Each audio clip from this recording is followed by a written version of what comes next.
আমরা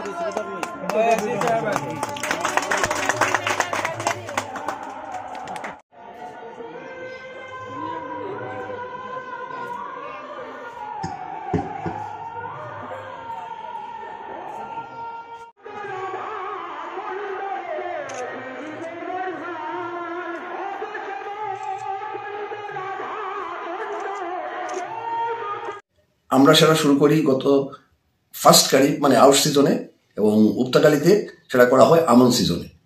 দেখা গেছে আমন সিজনে এবং তুলনামূলক উঁচু জমিতে যেখানে করা হয়েছে সেখানে অধিক ফলন পাওয়া গেছে।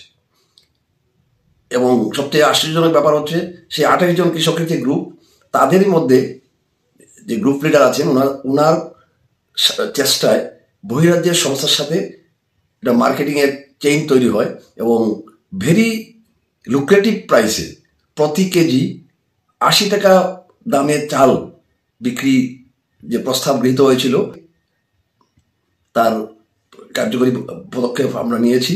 জয়েন্টলি সেখানে জনপ্রতিনিধিদের সামনে কৃষক ভাইরা তাদের উৎপাদিত 1500 কেজি ব্ল্যাক রাইস ধান বিক্রি করেছেন 80 টাকা প্রতি কেজি দামে, যেখানে নর্মাল যে ধান সেই ধানের সহায়ক মূল্য 23 টাকা প্রতি কেজি। অর্থাৎ ধরে নিতে পারি আমরা এখানে 4 ডাবল বেশি টাকায় ওনারা বিক্রি করেছেন। ওনাদের উৎপাদিত ফসল হয়েছে আনুমানিক 5000 থেকে 5500 কেজি। ওনারা 1500 কেজি বিক্রি করেছেন এবং তাদের উদ্দেশ্য আগামী বছর যাতে লার্জ স্কেলে এটা প্রোডাকশন করতে পারেন তার জন্য বাকি যে ধান সেটা বীজ হিসাবে রেখেছেন। আমরা আশা করছি আগামী বছর শুধু উপতাকালী নয়, উপতাকালী এবং তার আশপাশে যে গ্রামগুলি আছে সেই গ্রামগুলিতে আমন সিজনে সেই ব্ল্যাক রাইসের চাষ অনেক বাড়বে এবং কৃষক ভাইরা আর্থিকভাবে অনেক বেশি পয়সা রুজি করতে পারবে।